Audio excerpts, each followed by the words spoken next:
영국의 한 장교 한 사람이 성적으로 아주 문란했습니다. 소문이 난 그 장교가 그 자기 부대의 군목에게 찾아가서 이런 핑계를 댔다고 합니다.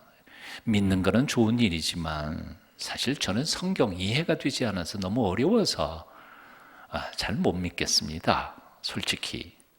그랬더니 그 군목이 이렇게 대답하더랍니다. 그렇습니다. 성경은 어려운 말씀도 많고 사실 믿기 힘든 말씀도 있지요.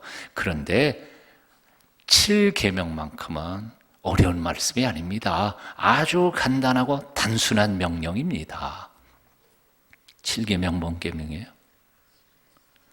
잘 모르세요? 7계명 뭐죠? 간음하지 말지니라. 이거 어려워요? 그게 무슨 뜻인지 모르시겠어요? 간단하고 아주 분명한 명령이에요. 자, 이게 지키고 싶지 않으니까 안 지키는 거죠. 오늘날 이 7계명 간음하지 말지니라 하는 말씀에 대하여 세상은 너무 자유로워졌습니다. 세상만 그런 게 아니라 교회 안에도 세상의 풍속과 비슷한 일들이 벌어지고 있습니다. 이 보통 심각한 문제가 아닙니다. 예술이라고 하는 이름으로 간음을 미화시킵니다. 인권이라고 하는 이름으로 온갖 음란한 행위들이 버젓이 대낮에 벌어지고 있는데 나는 아무리 생각해봐도 북한 동포들이 그야말로 인권 유린을 당하고 있는 북한 동포들이 남한에서 벌어지고 있는 이 일에 대하여 인권이라는 게 도대체 뭔지에 대하여 분노할 것 같아요. 홍정결 목사님께서는 이 문제에 대하여 아주 분명하게 잘 표현해 주셨습니다. 철학이나 윤리가 뭐라고 하든 사람들이 뭐라고 하든 성경은 분명하고 똑똑하게 말씀합니다. 간음은 죄다. 더 할 말이 없습니다. 그리고 또 이렇게 말씀하셨습니다. 지방법원에서 아무리 떠들어대도 대법원에서 형을 확정하면 그 판결이 완전한 것처럼 우주 최고의 권위를 가지신 최후의 질서, 최후의 권세이신 하나님께서 만왕의 왕, 만주의 주이신 하나님께서 이렇게 선포하십니다. 간음은 죄다. 간음하지 말지니라. 끝. 끝 아니에요? 또 토론할 생각이 있으세요? D.L. 무디도 이런 말씀을 했습니다. 오늘날 이 시대에 이 계명만큼은 좀 눈 감아주고 싶지만 그러나 이 시대에야말로 이 계명을 가차없이 그리고 소리 높여 외쳐야 할 때라고 생각합니다. 그런 것 같아요. 왜 간음하지 말아야 할까요? 간음하지 말아야 할 첫 번째 이유가 있습니다. 간음은 자기를 망치기 때문에요. 자신을 망칩니다. 잠언 6장 26절에 보니까 이런 말씀이 있어요. 음료로 말미암아 사람이 한 조각 떡만 남게 됨이며 음란한 여인은 귀한 생명을 사냥함이라. 첫 번째, 음료로 인하여 재산을 다 날린다는 거예요. 두 번째, 생명을 사냥해요. 목숨도 위태롭다는 거죠. 몇 년 전에 신방을 갔는데요. 신방 간 그 집에서 들은 얘기예요. 그 동네에 어떤 사람이요, 자기 집이 뻐젓이 있는데 그 옆에 공원 벤치에서 노숙한다는 거예요.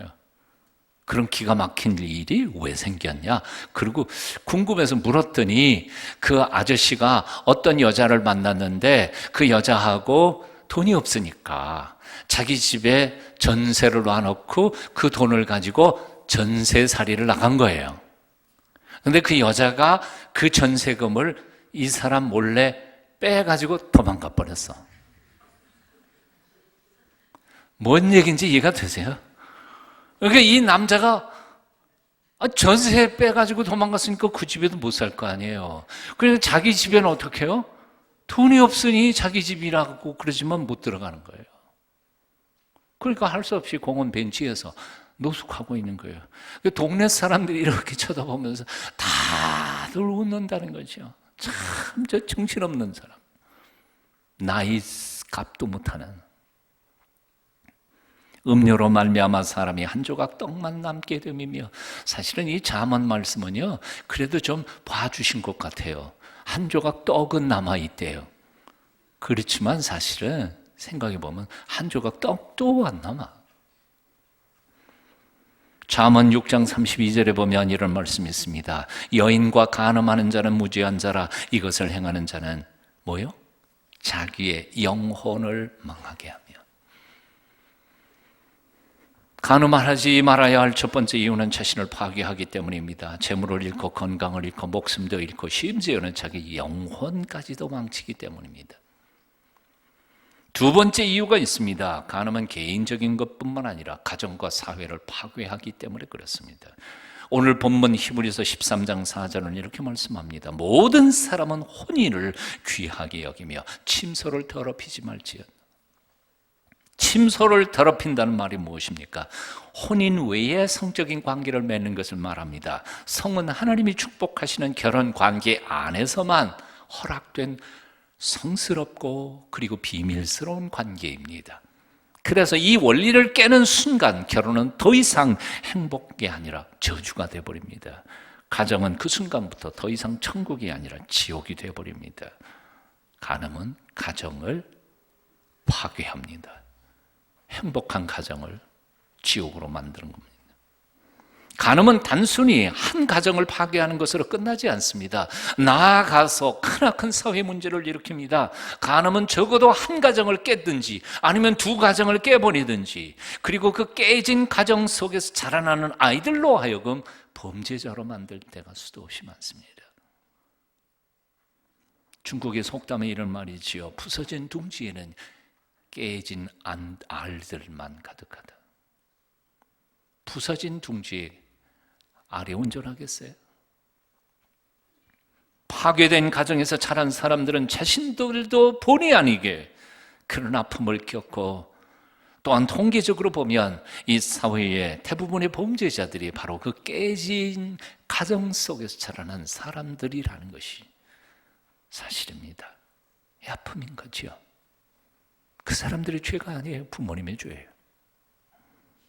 간음은 단지 두 사람의 문제가 아닙니다. 사회적인 문제입니다. 다윗이 우리아의 아내 바세바와 불장난으로 한 것은 그냥 그것으로 끝나지 않았습니다.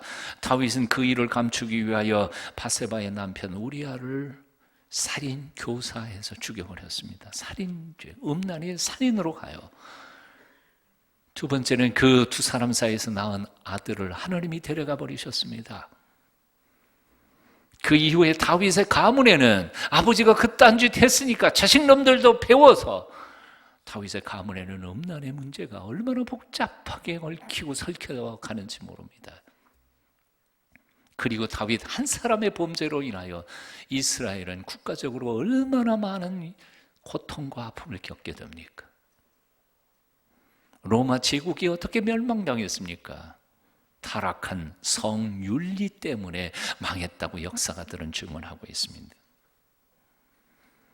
영성가 엘턴 툴루블라드라고 하는 분이 이런 말을 했습니다. 문명의 부패는 잘못된 성도덕을 미화시키는 데서 시작된다. 다시 한번 따라해 보실래요? 문명의 부패는 잘못된 성도덕을 미화시키는 데서부터 시작된다. 나는 한국 땅의 미래가 걱정스럽습니다.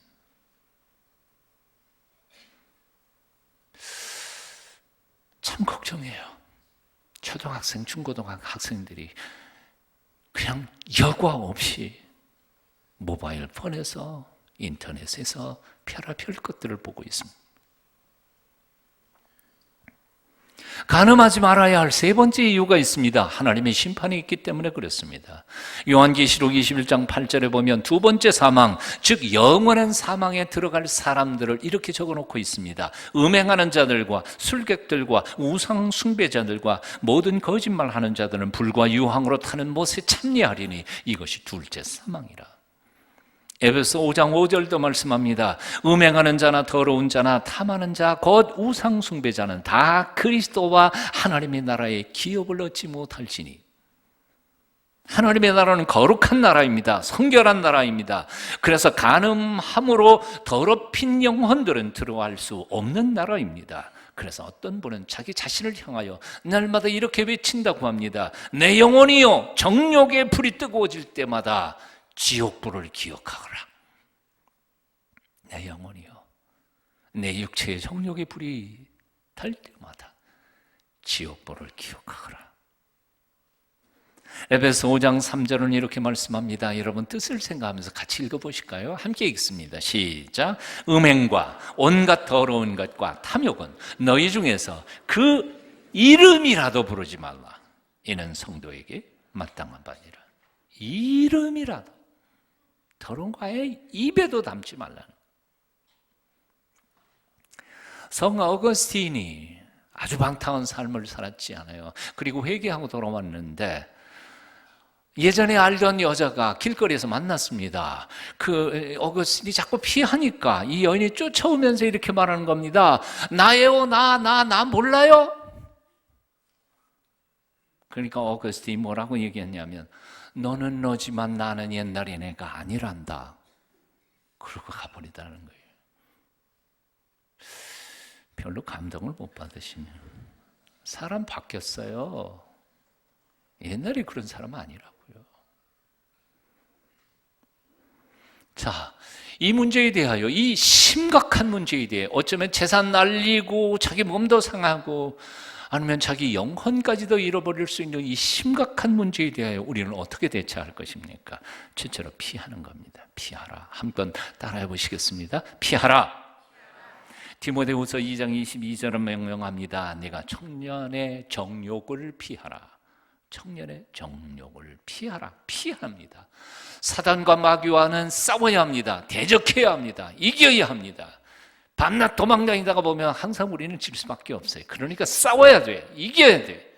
하지만 정욕의 문제만큼은, 성적 유혹에 대해서만큼은 도망다니라고 그랬습니다. 아예 성경에서 그래요. 피하라 그랬어요. 보디발의 아내가 요셉을 유혹할 때 그는 맞서서 싸우지 않았습니다. 어디 한번 내가 이겨보자. 그리고 거기 그 자리에 주저앉아 있는 게 아니었어요. 겉옷을 벗어놓고라도 도망가 버렸다는 거죠. 이 얘기는 무슨 얘기인가 하니, 성 문제에 관한 한 아무도 자신할 수 있는 사람은 없다 그 말이에요. 아무도 믿을 수 없고 아무도 자기 자신을 자신하지 말란 말이에요. 장로님도 믿을 수 없어요. 목사도 마찬가지예요. 권사님도 마찬가지예요. 요즘에 TV에서 보도되고 있는 일들이, 혹은 신문에 보도되고 있는 일들이 다 이런 거 아니에요? 아무도 믿을 수 없어요. 선생님도 못 믿고요. 교장 선생님 말할 것도 없어요. 선배, 후배, 동네 누구 상관없어요. 다 똑같아요. 조금 분위기가 이상하면 그냥 그 자리를 피하는 것밖에 없어요. 피하세요. 도망하세요. 잠언 6장 27절부터 29절은 이렇게 말씀합니다. 같이 읽어보죠. 천천히 또박또박 뜻을 생각하면서 읽겠습니다. 시작. 사람이 불을 품에 품고서야 어찌 그 옷이 타지 아니하겠으며, 사람이 숯불을 밟고서야 어찌 그 팔이 되지 아니하겠느냐. 남의 아내와 통가라는 자도 이와 같을 것이라. 그를 만지는 자마다 벌을 면하지 못하리라. 아멘. 첫 번째, 피해야 합니다. 두 번째, 마음을 지켜야 합니다. 이 마음. 예수님께서는 마음의 음욕을 품은 자마다 이미 간음하였다고 말씀하셨습니다. 즉 행동으로 옮겨진 간음이라고 하는 행위와 마음속에 생각하고 있는 그 음욕이 똑같은 것이라고 예수님은 취급하셨다는 말이죠. 굉장히 고민을 하시는 분들이 있을 거예요. 어떤 분은 이것을 굉장히 잘 표현을 했습니다. 시멘트 바닥에 불꽃이 아무리 떨어져도 불은 붙지 않는다. 하지만 휘발유 탱크 위에 조그만 불꽃이라도 치면 폭발하게 돼 있다. 더러운 생각을 품고 있는 사람, 조금만 유혹이 들어가도 폭발하지만, 때때로 불결한 생각이 스쳐 지나가도 그것을 품지 않고 즉시 버리는 사람, 그의 마음속에는 유혹이 일어날 수가 없다. 이해되셨죠? 머리 위로 날아가는 새를 금할 수가 없지만 그 새가 내 머리 위에 둥지를 트는 것은 내가 예방할 수 있다. 이 말이 맞는 말이에요. 사람치고요, 본성을 가지고 있는 육체를 지닌 인간치고 이상한 생각 한 번쯤 지나가는 거 안 하는 사람이 누가 있겠어요? 아무도 없어요. 그렇지만 그것을, 문제는 뭐냐면 그것을 딱 잡아서 마음속에 품고 생각하는 거예요. 근데 참 이상해요. 말씀은 묵상하지 않는데 왜 그런 나쁜 생각은 묵상하는지 몰라요.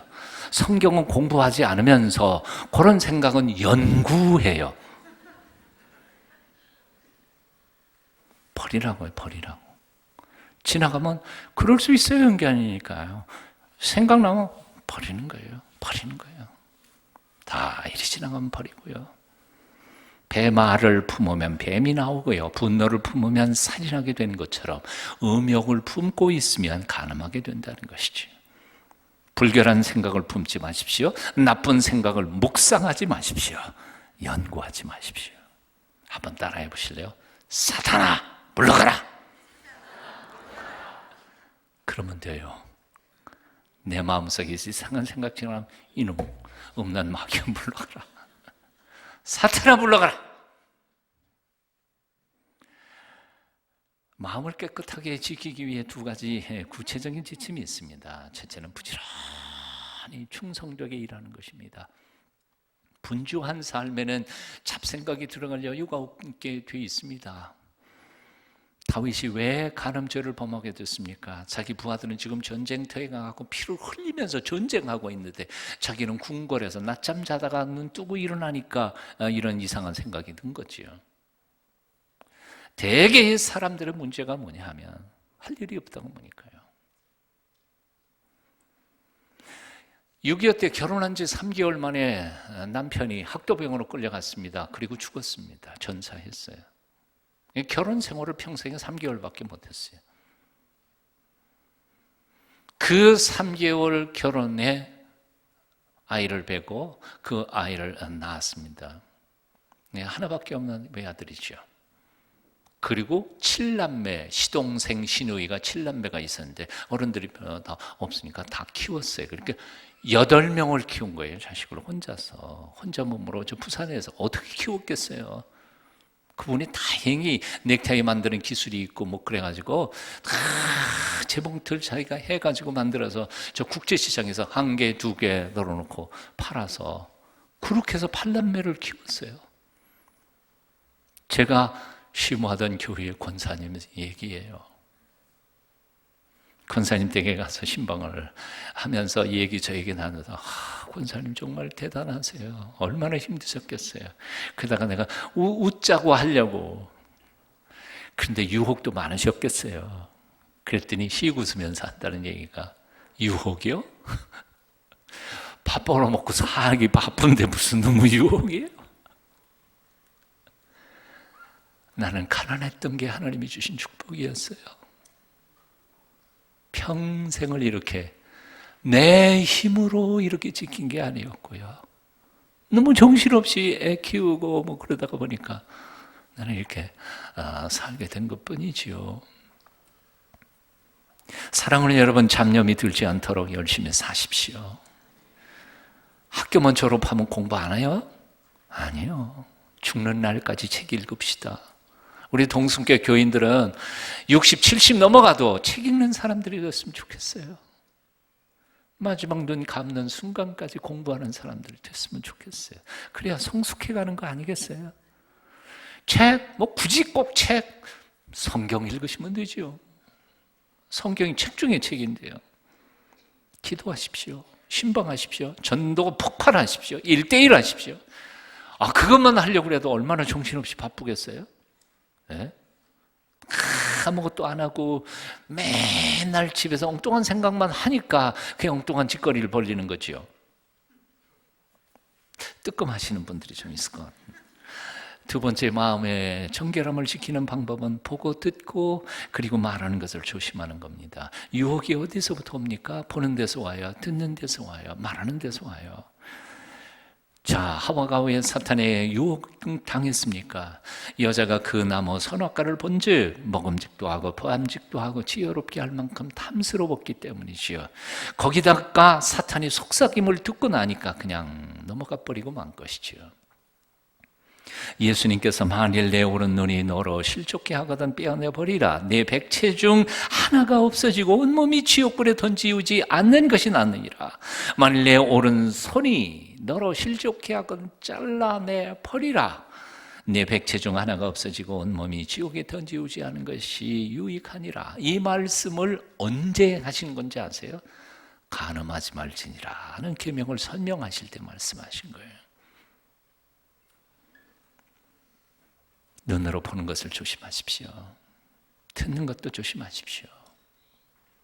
나이가 들어가니까요, 우리 친구들도 보니까 남자들인데도 할애비들이 카톡에 얼마나 복잡한 얘기들을 많이 올리는지 몰라요. 지저분한 얘기도 많이 올라가요. 참, 입 조심하고 모바일 연기 조심도 좀 하시고 엉뚱한 짓거리 하지 말고. 자, 이제 마지막 결론으로 가장 중요한 얘기를 함께 나누기를 원합니다. 자, 이미 이 문제에 대하여 실수를 했다면 어떻게 할까요? 성경은 두 가지를 말씀합니다. 첫째, 회개하라. 둘째, 다시는 죄를 범하지 않도록 해라. 누가복음 7장 36절 이하에 보니까 한 바리새인의 집에 초청을 받으신 예수님께서 그 시몬의 집에 들어갔을 때 그 동네에서 다 알려진 별로 그렇게 좋지 않은 소문을 가진 여자가 와서 다 눈물을 뿌리며 향료를 그 발에 붓고 통곡하면서 울고 있는 모습이 기록이 돼 있죠. 그 모습을 바라보던 이 집 주인인 시몬이 속으로 이런 생각을 한 거죠. 이 사람이 진짜 선지자라면 이 여자가 얼마나 나쁜 여자인지 알았을 텐데, 예수님께서 그 마음을 알아채셨습니다. 그래서 시몬에게 이렇게 묻습니다. 시몬아, 500데나리온 빚진 자와 50데나리온 빚진 자가 다 탕감을 받았느니라. 누가 더 그를 사랑하겠느냐? 시몬이 대답하죠. 더 많이 탕감받은 자가 아니겠습니까? 예수님이 이렇게 말씀하십니다. 이 여자를 보아라. 너는 내가 이 집에 들어올 때에 내게 발 씻을 물도 주지 않았거니와 이 여자는 눈물로 내 발을 적시고 그 머리털로 씻고 있느니 너는 내가 이 집에 들어올 때 환영의 입맞춤조차도 하지 않았지만 사실 이것은 유대인들의 관습에 의하면 완전히 손님 대접하는 거예요. 무시한 거예요. 너는 내게 환영의 입맞춤도 하지 않았지만 이 여자는 내가 들어오는 그 순간부터 지금까지 내 발에 입맞추기를 그치지 않고 있으며 너는 내 머리에 감람유 한 방울도 떨어뜨리지 않았지만 이 여인은 내 발에 그의 전 재산이고 보물인 향유를 다 쏟아부었느니라. 그러므로 저의 많은 죄가 다 용서하여졌다. 그 사랑이 많기 때문이다. 그리고는 여인을 향하여 이렇게 말합니다. 내 죄 사함을 얻었느니라. 내 믿음이 너를 구원하였느니라. 평안히 가라. 하나님은 심판하기를 원하시는 분이 아니십니다. 어떠한 허물과 죄도 다 용서해 주시기를 기뻐하시는 사랑의 아버지이십니다. 믿으신가요? 세상에 어느 엄마가 자식이 죄를 짓고 왔다고 해서 용서 못할 엄마가 어디 있겠어요? 살인 죄를 짓고 들어오더라도 엄마는 그 아들을, 그 딸을 그냥 용서하고 받아들이는 거 아니에요. 하나님이 그러신 분이시지 않아요. 과거의 어떤 실수와 잘못을 범했다 할지라도 여러분 좌절하거나 낙심하거나 포기하지 마십시오. 새로운 삶, 전혀 새로운 인생을 하나님은 예비해 놓으신 줄 알고 그 앞에 나아가십시오. 동시에 요한복음 8장에 보면 가늠하다 현장에 잡혀온 여인, 바리새인과 수많은 군중들에 의해서 돌에 맞아 죽을 수밖에 없는 그 여인, 너희 중에 죄 없는 자가 돌로 쳐라. 주님께서 말씀하시자 다 도망가 버렸지 않아요. 예수님께서 그 여인에게 묻습니다. 너를 정죄하는 자가 있었더냐? 아무도 없더이다. 나도 너를 정죄하지 아니하노니? 한번 따라해 보십시오. 가서, 왜 이렇게 약해요? 가서 다시는 죄를 범하지 말라. 용서하시는 하나님. 하지만 다시는 죄를 범하지 마라. 회개해놓고 또 다시 똑같은 죄를 짓는다면 그건 진정한 회개라고 말할 수 없어요. 혀를 깨물고라도 주님께서 말씀하셨던 그 저 팔 한 짝을 자르는 한이 있어도 다시는 똑같은 죄를 짓지 않기로 결단하며 노력하는 것, 그것을 하나님께서 옆에 여기시고 그를 통하여 하나님의 영광 받으시지 않으시겠어요? 한국의 슈바이처라고 하는 분이 한 분 계시죠. 장기려 박사님. 6.25 전쟁이 터지자 저기 평양의과대학 부속병원 2층 수술실에서 수술을 하다가 말고 국군이 밀려와서 국군이 이제 군인 차를 타고는 갑자기 피난민 섞여서 오다가 보니까 자기 집에 들릴 수도 없었어요. 군이 관이니까 병사들과 함께 가야 되니까 집에 들릴 수도 기별도 못하고, 그래서 자기 부인이었던 김봉숙 여사와 자녀 5명과 생이별을 하게 됩니다. 그 후에 한 평생 동안 빛바랜 가족사진 한 장을 가슴에 품고 그 사진을 보면서 아내를 그리워하며 자녀들을 그리워하며 혼자 살았습니다. 많은 사람들이 재혼을 권했습니다. 근데도 그는 이렇게 말했죠. 내 사랑하는 아내가 북에 살아서 나를 기다리고 있는데 어찌 그 기다림을 내가 저버릴 수 있겠습니까? 그래도 세월이 너무 많이 지나가니까 이제라도 재혼을 하시지요. 그랬더니 그가 이렇게 말했다고 합니다. 내가 평양에서 결혼할 때 주례하시던 목사님이 우리 부부를 앞에 세워놓고는 100년 해로하라고 말씀하셨습니다. 그러니 재혼하는 것은 100년 뒤에 생각해 보겠습니다.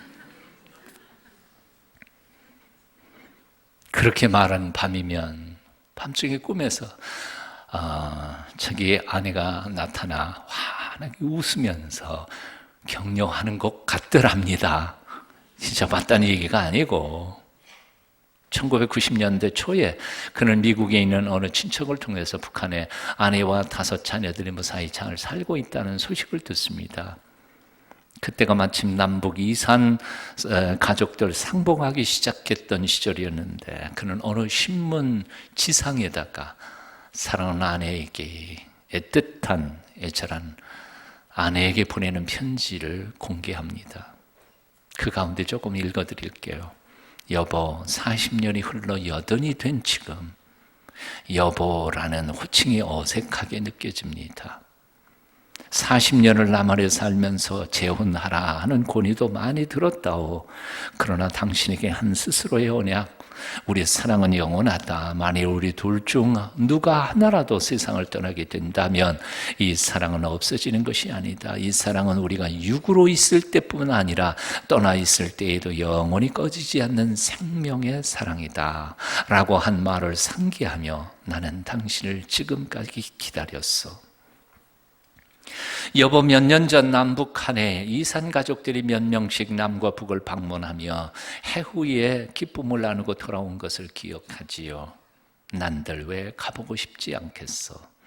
당신과 자식들을 만나고 지금은 돌아가셨을 부모님 산소도 둘러보고 고향집과 평양 산영리의 옛집에도 가보고 싶소. 그러나 1천만 이산 가족 모두의 아픔이 나만 못지 않을 텐데 어찌 나만 가족 재회의 기쁨을 맛보겠다고 북행을 신청할 수 있겠어? 나는 내 생전에 평화 통일이 될 것을 믿습니다. 우리는 온 민족이 함께 어울려 재회의 기쁨을 나누는 그날 다시 만나리라는 것을 확신합니다. 그런데 결국 장 박사는 끝내 남북 이산 가족을 상봉을 신청하지 않았고 빛바랜 가족 사진 한 장을 바라보면서 아내에 대한 그리움을 달래며 홀로 살다가 1995년 12월 25일 성탄절날 아침 새벽에 성탄 새벽 종소리가 울리는 그 시간에 하나님 앞에 부름을 받습니다. 그가 마지막 유언 남긴 것이 참 소박했다고 합니다. 내가 죽거든 나의 비문에 이렇게 새겨주시오. 주님을 섬기다 간 사람. 장기려 박사, 그는 과연 주님을 잘 섬기다 간 사람이었습니다. 동시에 참으로 거룩하고 깨끗한 성결한 남편이기도 했습니다. 과연 오늘날 우리는 어떻게 살아야 하겠습니까? 그리고 지금 우리는 어떻게 살고 있습니까? 멋이라는 것은 무엇일까요? 멋있게 살다가 멋있게 죽어 그 뒷모습마저 아름다운 하나님의 사람들로 살게 되시기를 축원합니다. 기도하겠습니다. 거룩하신 주님, 한 번밖에 못 사는 인생, 지저분하게 살지 않도록 깨끗하고 정결하게 살 수 있도록 우리에게 믿음과 성령 충만을 허락하여 주시옵소서. 돈 문제에 대하여, 명예에 대하여, 성적인 문제에 대하여 참으로 깨끗한 하나님의 사람들로 살다가 죽도록 우리를 보호하여 주시옵소서. 예수님 이름으로 기도하옵나이다. 아멘.